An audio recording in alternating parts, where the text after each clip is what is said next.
మొత్తానికి మన ఎదురు చూపులకి మంచి రిజల్ట్ వచ్చింది. ఇది మంచి రిజల్ట్ కాదు, చాలా గొప్ప రిజల్ట్ అన్నమాట. ఇరుముడి సినిమా నుంచి ట్రైలర్ వచ్చింది.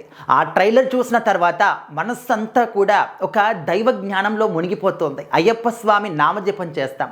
అంత అద్భుతంగా ఈ యొక్క సినిమా ట్రైలర్ ఉందన్నమాట.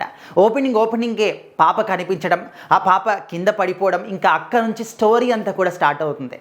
రవితేజ గారు ఆయన యొక్క క్యారెక్టర్ అనేది నిజంగా ఒక దేవుడి పాత్రలాగా సినిమా మొత్తాన్ని కూడా ఎంతమంది ఉన్నా కూడా సాయి కుమార్ గారు ఉన్నప్పటికీ కూడా ఆయన కూడా డామినేట్ చేయడం అనేది రవితేజ గారి యొక్క పాత్రకు ఉన్నటువంటి ఈ సినిమాలో చాలా మంచి స్పెషాలిటీ అన్నమాట. ముఖ్యంగా ఒక ఫాదర్ తన కూతురికి ఎంత ప్రేమను అందిస్తాడో మనందరికి కూడా తెలుసు.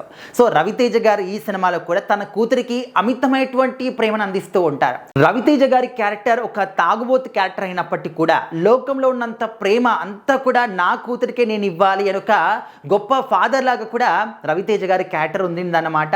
సో మరి ఆ ఒక తాగుబోతు క్యారెక్టర్, ఆ తాగుబోతుని ఏ విధంగా మార్చాలి అని చెప్పేసి వాళ్ళ అమ్మ కావచ్చు ఆ పాప ట్రై చేయడము, అదేవిధంగా ఈయన పాత్ర ఏ విధంగా ఉంటుందంటే ఆ ఊర్లో అసలు ఒక్కరి తర్వాత ఒకరు ఆడపిల్లలందరూ కూడా చనిపోవడం కానీ లేకపోతే వాళ్ళని చంపేయడము ఇలాంటివి జరుగుతూ ఉంటాయి. అసలు ఏం జరుగుతుంది ఊర్లో అని రవితేజ గారు అంటే తన యొక్క ప్రతి ఒక్క ఆడపిల్ల కూడా నా కూతురు లాంటిదే అని చెప్పేసి అందరినీ కూడా కాపాడుకోవడానికి, ఆడపిల్లలపైన జరుగుతున్నటువంటి అఘాయిత్యాలని అడ్డుకోవడానికి ఆయన యొక్క పాత్ర ముఖ్య ఉద్దేశం అన్నమాట. సో అందులో భాగంగానే అయ్యప్ప స్వామి యొక్క మాల ధరించడము, సో ఆ మాలలో ఉండి కూడా తన యొక్క ఆడపిల్లల్ని అందరినీ కూడా రక్షించుకోవడము అండ్ సాంగ్స్ కావచ్చు, నిజంగా ఎంత అద్భుతంగా ఉందంటే చాలా రోజుల తర్వాత రవితేజ గారికి ఒక మంచి బ్లాక్ బస్టర్ హిట్ ఆల్రెడీ పడింది అని చెప్పేసి మనం మాట్లాడుకుంటున్నాం ఓన్లీ ట్రైలర్ చూసినంత మాత్రాన్ని. సో ఇంతకుముందు కూడా చాలా సినిమాలు వచ్చాయి, ఆ ట్రైలర్ చూసాం, కంప్లీట్గా సినిమా చూసినప్పుడు కూడా ఇంత మంచి ఫీల్ అయితే కలగలేదు నిజంగా రవితేజ గారి సినిమాలు.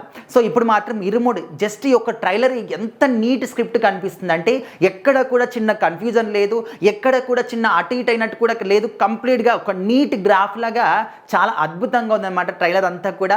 సో మరి రవితేజ గారికి ఖచ్చితంగా ఈ సినిమా మాత్రం ఇంకా ఎక్కడికో వెళ్తుందన్నమాట. మనము అది ముందుగానే వల్లగుద్ది మరి చెప్పొచ్చు అన్నమాట. సినిమా వచ్చిన తర్వాత ఇంకా ఏ విధంగా ఉంటుందో అప్పుడైతే మనం మాట్లాడుకుందాము. సో మీలో ఎంతమంది ఇరుముడి సినిమా ట్రైలర్ చూశారు, మీకు ఏ విధంగా అనిపించింది ఖచ్చితంగా కామెంట్ చేయండి.